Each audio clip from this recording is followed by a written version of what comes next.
শহরের মানুষ সবাই চেনে, এই শহর থেকে তোমাকে এমন একটা শহর যেতে হবে যেখানে তোমাকে কেউ চেনে না, সেখানে যে তোমরা খ্রিস্টান ধর্মের মধ্যে থেকে তোমাদেরকে জীবন যাপন। ঠিক আছে, তাই করো। যাওয়ার সময় ব্যাটিং পত্র সব গোছানোর সময় কোরআনের দিকে একবার নজর হচ্ছে, যে আমি তো যখন চাকরি করতে যেতাম বা অফিসে যেতাম কোরআনের দিকে আগে নজর করতো। মানে ওই যুবকটার একটা ঘটনা ছিল কি, যে তিনি চাকরি করতে যাওয়ার সময় কোরআনের দিকে তাকাতেন, আসার সময় কোরআনের দিকে তাকাই আবার ঘরে ঢুকতেন। মানে কোরআনের প্রতি তার একটা মহাব্বত, তার একটা আকর্ষণের রকম ছিল। সবকিছু গোছানোর পরে কোরআনটাকেও তিনি নিলেন। নেওয়ার পরে যখন তিনি তারা বাসায় গেল, অন্য শহরে যখন বাসায় গেল, বাসায় যাওয়ার পরে ওই স্ত্রী বলছে, তুমি কি মুসলমানদের এখনো সারতে পারোনি, কোরআন নিয়ে আসছো কেন?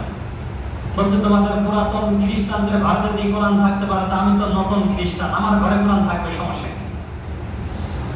যুক্তিসঙ্গত কথা নাকি? আসলে কিন্তু খ্রিস্টানদের ঘরে কিন্তু কোরআন শরীফ থাকে, তাও কি তাদের কিতাবের উপরেই থাকে, তাহলে কোরআনের মর্যাদা বেশি। এভাবে জীবন যাপন করছেন। আর ওই লোকটা, ওই যুবকটা, পাকিস্তানের ওই যুবকটা কোরআনকে এমন অবস্থায় রেখেছেন যে ঘরে ঢুকতে ওই কোরআনের উপর নজর যাবে, ঘর থেকে বের হওয়ার সময় ওই কোরআনের উপর নজর যাবে। এরকম ভাবে কয়েকটা মাস, 3 মাস অতিবাহিত হওয়ার পরে একদিন দেখতে যেখানে কোরআন ছিল সেখানে নেই। তার স্ত্রীকে দিক বলছে, কোরআন কি হল?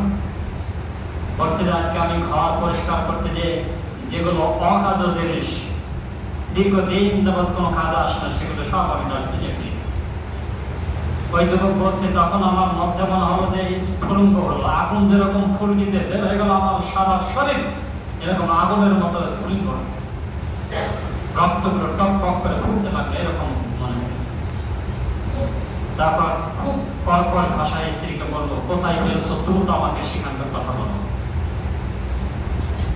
স্ত্রী তো দেখলেই তো বোঝা যায় মানুষের সিস্টেম কি হচ্ছে না, নাকি দেখা বোঝা যায় না, কথাই বোঝা যায় যে রাগ কত দূরে উঠে পড়েছে।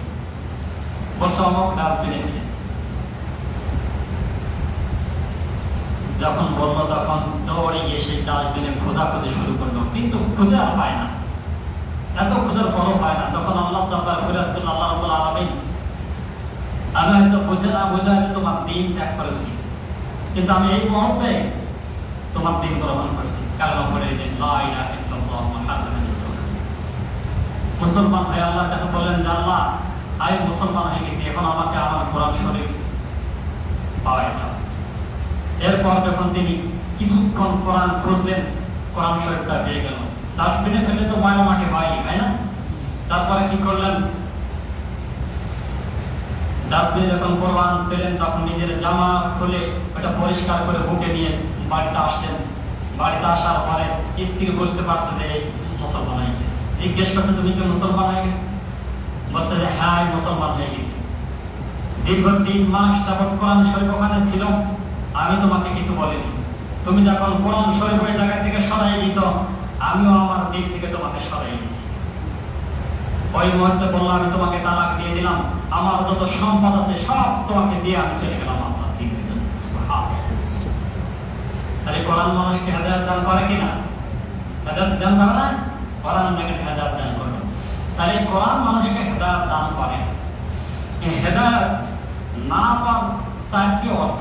হেদায়েত না পায়, যার মধ্যে 4টি গুণ থাকে না, 4টি ব্যক্তিরা হেদায়েত পায় না। তাদের মধ্যে যারা কাফের, কাফের কি আল্লাহ হেদায়েত দেয়? কাফেরকে আল্লাহ হেদায়েত দেয় না। মুশরিক, বেদাতি, বেদাত যারা করে সর্বদাই করে, কখনো ক্ষমা প্রার্থনা করে না, কখনো কে হেদায়েতের দোয়া না করে, তাদের হেদায়েত পায় না। আর ফাসিক, এই 4 অর্থে বেদাত, এই 4